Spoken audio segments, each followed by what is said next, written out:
Restoratif Justice oleh tersangka berinisial E membuka tabir terlibatnya anggota TNI dalam kasus pembunuhan Kepala Cabang Bank BUMN. Lantas mengapa seorang anggota TNI bisa terlibat? Langsung saja kita akan membahas pemirsa bersama Guru Besar Kriminolog Universitas Indonesia Profesor Adrianus Meliala dan juga anggota Komisi 1 DPR dari fraksi PKB Oleh Soleh. Selamat malam Prof. Adrianus, Pak Oleh Soleh. Selamat malam, Mas. Selamat malam, Pak Soleh. Baik, sebelumnya terima kasih sudah meluangkan waktu bersama kami di Berita Satu Utama. Saya mau langsung ke Prof. Adrianus saja. Sebelumnya kita sudah berupaya untuk menghubungi TNI sebenarnya, pihak TNI, Kapuspen ataupun dan Pom Jaya, namun sampai dengan saat ini belum ada pihak yang bisa bergabung bersama kita sehingga kita bisa harusnya bisa dapat mengkonfirmasi langsung. Namun saya ingin ke Prof. Adrianus. Prof, kalau Anda melihat ada satu fakta yang baru terungkap lagi begitu, ada inisial F yang disebut sebagai prajurit TNI. Menurut Anda, apakah dengan keterlibatan TNI dalam kasus ini justru akan semakin memudahkan? Akhirnya ada pihak-pihak yang ketemu satu-satu nih, atau malah justru akan semakin memperumit kasus ini dengan adanya keterlibatan aparat? Mungkin tidak mempersulit, tapi juga tidak mempermudah. Jadi saya menganggap bahwa ini hal yang biasa saja, dalam arti bahwa orang boleh sama rambut hitamnya, tapi hati siapa tahu ya. Walaupun seorang anggota TNI atau yang lain, POM juga bisa berbuat kesalahan. Apalagi kalau misalnya bicara mengenai motif uang, maka tentu banyak pihak bisa tergoda gitu. Tidak harus TNI. Ya. Nah untuk itu maka saya melihat bahwa sebenarnya kita memperlakukan ini secara sama di depan hukum. Bahwa kemudian ketika anggota TNI yang terlibat, maka lalu kemudian juga pihak POM itu ikut mengurus, membantu kepolisian. Jadi saya kira kita juga harus membuat satu kebiasaan bahwa siapapun orang sama di depan hukum, ketika kemudian bersalah lalu ya harus menerima risiko, yakni mendapatkan penegakan hukum. Demikian. Baik. Prof. Adrianus, Anda mungkin sudah sering kali berbicara mengenai hal ini, namun Anda kecenderungannya motif apa yang melatar belakangi pembunuhan ini, Prof? Ya tentu perlu hati-hati juga karena kita sebetulnya belum diberitahu secara lengkap oleh kepolisian tentang body of crime-nya ya. Sebagai contoh misalnya kita juga belum tahu tentang bagaimana sebetulnya sampai kepada korban dalam hal ini lalu kemudian harus dibunuh. Apakah korban ini memang adalah orang yang sekedar mengetahui saja bahwa si pelaku-pelaku, 3 otak pelaku itu memang melakukannya dan kemudian lalu dia melaporkan, itu yang pertama, atau si korban juga sebetulnya memiliki peran di dalamnya, dengan kata lain menjadi semacam insider atau orang dalam, atau selain daripada dia sebagai orang dalam, tapi juga sekaligus ikut membongkar kasus ini sehingga kemudian lalu dianggap sebagai pengkhianat. Itu perlu diketahui dulu. Mungkin itu yang juga kemudian membuat kepolisian perlu berhati-hati, sampai sekarang belum belum menginfokan kepada publik tentang apa yang terjadi, terutama dalam hubungannya dengan korban. Itu menurut saya masih ada missing link untuk kemudian sampai pada tadi yang dikatakan tentang motif tersebut. Demikian. Baik. Prof. Adrianus, tapi dengan mengetahui, katakanlah sudah ada yang menyebutkan begitu ya, pihak aparat yang terlibat dalam kasus ini, apakah ini akan menambah mungkin gimana kita membaca kronologi kejadian, merencanakan pembunuhan sampai sedemikian? Banyak yang mengatakan bahwa ini cukup sederhana dan mudah begitu, tapi ada pihak TNI di sana. Bagaimana Anda membacanya, Prof? Ya itu ya dan tidak ya. Ya karena sekali lagi kita memakai cara berpikir bahwa karena yang bersangkutan adalah TNI, maka lalu kemungkinan planningnya, eksekusinya lebih canggih. Dan itu memang ada benarnya karena dengan membagi beberapa kelompok, lalu kemudian masing-masing kelompok memiliki task atau tugas tertentu gitu ya. Maka saya bisa bayangkan bahwa kemungkinan dari segi lidik-sidiknya polisi akan mudah terhenti ya. Karena masing-masing kelompok itu, klaster itu tidak saling mengenal dan juga tidak tahu apa perintahnya masing-masing. Ya, ini kan juga satu indikasi bahwa direncanakan secara bagus dan mungkin sekali direncanakan oleh orang yang berpengalaman seperti halnya sang oknum tadi. Tapi juga di pihak lain, ini juga saya anggap sebagai mungkin tidak ada bedanya dengan kejahatan lain oleh orang-orang yang juga orang jalanan lah kata begitu. Kalau melihat dari betapa mudahnya kepolisian itu mengungkapnya dalam hitungan hari saja. Ya, walaupun sudah dibuat dalam beberapa klaster, tapi kemudian dengan mudah tergulung, mengindikasikan bahwa sebetulnya perencanaannya nggak matang ini. Demikian juga klaster tersebut itu begitu ditekan oleh kepolisian langsung ngomong, langsung nyanyi semua mengenai apa yang menjadi tugas mereka, sehingga kemudian memudahkan sekali kepolisian untuk mengadakan sambung sinambungnya, mencari benang merah antara satu klaster dengan klaster yang lain, dan kemudian kelihatanlah hubungan di antara berbagai pihak tersebut, bahkan juga sampai kepada aktor intelektual. Betapapun, nah ini dia yang masih saya catat bahwa antara kelompok klaster-klaster ini dengan korban itu menurut saya masih ada satu hal yang belum jelas tentang bagaimana sebetulnya peran korban, bagaimana sebetulnya para aktor intelektual ini kemudian sampai mengenal korban dan kemudian memutuskan untuk membunuh korban. Demikian. Baik. Saya ingin ke Pak Oleh Soleh, Komisi 1 DPR. Pak Oleh, apa tanggapan Anda terkait dengan keterlibatan aparat TNI dalam kasus ini? Pertama saya menyampaikan dulu bela sungkawa kepada korban dan keluarga. Mudah-mudahan korban mendapatkan ridho dan tempat di sisi Allah Subhanahu wa Ta'ala.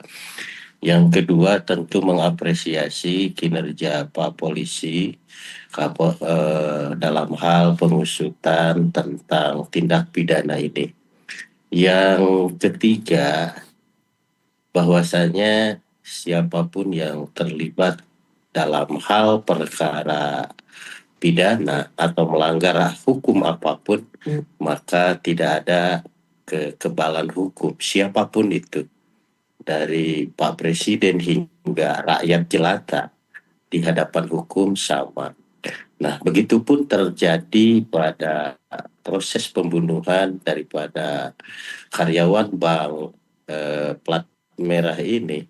Tentu ini harus dituntas sampai akar-akarnya, sampai siapa aktor intelektualnya. Dan tentunya Komisi 1 mendorong dan meminta kepada TNI untuk membuka secara lebar dan tidak ada hal-hal lain yang untuk menghalangi terhadap proses investigasi dalam rangka menuntaskan daripada akar masalah pembunuhan ini. Oleh sebab itu, rasa-rasanya ini harus betul-betul penindakan ini ataupun penyelidikan ini harus komprehensif, dibuka seluas-luasnya, dan tidak boleh ada yang tutup-tutupi, karena memang ini pelibatan institusi ini terulang lagi.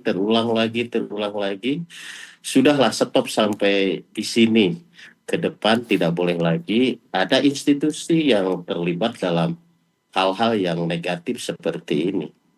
Baik, Pak Oleh Soleh, ini kan bukan kali pertama begitu ya pihak aparat TNI begitu terlibat dalam beberapa kasus terakhir. Bukan hanya kasus ini. Sebelumnya pernah tidak sih ada evaluasi secara menyeluruh atau secara tegas berkaitan dengan keterlibatan aparat TNI dalam kasus-kasus yang sudah terjadi, khususnya yang sedang kita hadapi saat ini? Pada dasarnya ini kan oknum ya, bukan institusinya. Ya. Pada dasarnya oknum.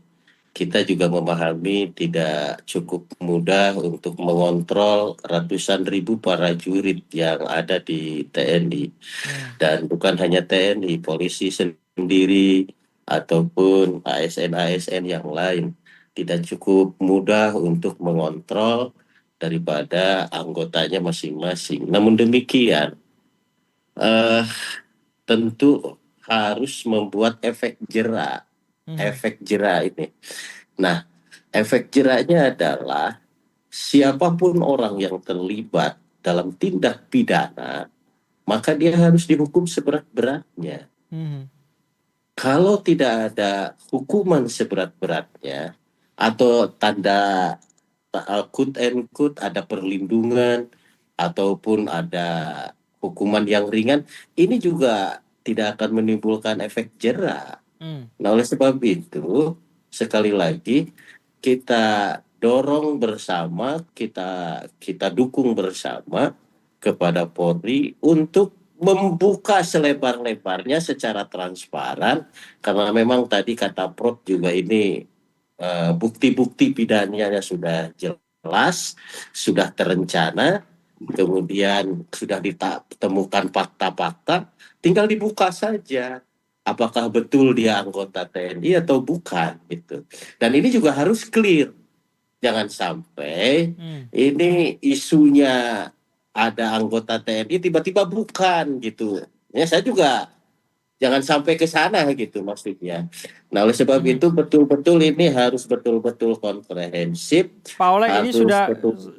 sudah diumumkan, sudah dikonfirmasi langsung oleh Danpom Jaya begitu ya, bahwa sosok atau pihak FH telah ditetapkan sebagai tersangka TNI dalam kasus ini. Ya lebih-lebih dari itu. Ya. Maka oleh sebab itu ya kalau memang sudah ada pengakuan ya tinggal dibuka saja dan segera diproses. Mhm. Seperti itu. Baik.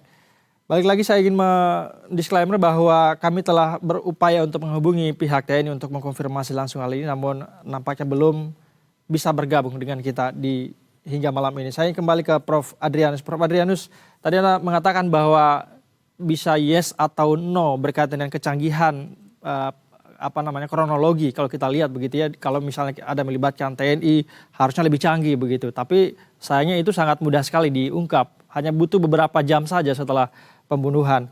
Apakah Anda melihat ada miskomunikasi yang terjadi atau kemudian apa yang membuat ini terlihat sederhana padahal kalau harusnya tadi Anda katakan harusnya lebih canggih kalau emang ini aparat TNI yang terlibat? Kalau saya tidak salah, pelaku oknum itu dihubungi oleh salah seorang dari aktor intelektual untuk langsung mengeksekusi. Ya. Jadi kenapa dia yang dihubungi? Ada kemungkinan dua nih. Pertama memang orang itu dianggap sebagai ya dalam tanda kutip jago. Jadi sekali lagi mungkin karena dikaitkan dengan instansi di mana dia berasal, tinggal lalu diasumsikan bahwa wah ini pasti spesialis gitu, pasti profesional lah begitu ya. Atau yang kedua adalah bahwa memang si orang ini memang pernah punya catatan, punya prestasi lah gitu, di bidang apa yang bersifat hitam-hitam ini, sehingga kemudian lalu dialah yang direkomendasi. Nah, tentang yang pertama, maka apakah benar bahwa semua anggota TNI, ini kita sebut-sebut lagi TNI ya, itu kemudian lalu memiliki expertise, skill di bidang-bidang yang memang terkait dengan suatu aksi, suatu operasi, kan belum tentu juga. Tidak semua anggota TNI ya memang memiliki skill untuk itu. Mungkin bagi yang memang memiliki semacam brevet komando itu lain cerita tuh ya. Tapi bagi teman-teman TNI yang misalnya bertugas di kesehatan misalnya, atau bertugas di korps musik misalnya, tentu ya lain kemampuannya. Jadi dalam hal ini kelihatannya si pelaku ini dihubungi lebih kepada mitos TNI-nya misalnya begitu. Atau yang kedua, bahwa sebetulnya yang bersangkutan memang punya rekam jejak dalam dunia hitam sebagai jagoan. Nah ini tentu lain cerita ya. Nah, tentu lalu cara kita memandang adalah bahwa kalau begitu kita semua harus ekstra hati-hati nih. Kalau misalnya ada anggota TNI atau yang lain yang ternyata di luar jam tugasnya lalu punya bisnis menyimpang, menjadi tukang pukul, tukang peres dan seterusnya. Wah ini satu alarm yang serius betul nih bagi organisasi TNI maupun yang lain dalam rangka membersihkan anggota-anggotanya. Demikian.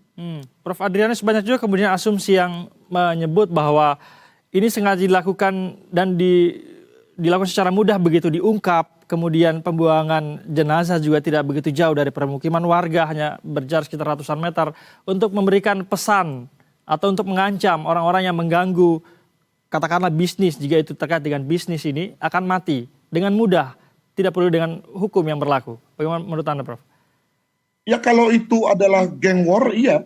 Dengan kata lain, si pelaku dan kelompok-kelompoknya ini adalah satu geng dalam rangka rival atau berhadapan dengan kelompok yang lain. Kelompok apa? Biasanya itu terjadi dalam konteks perdagangan narkotika.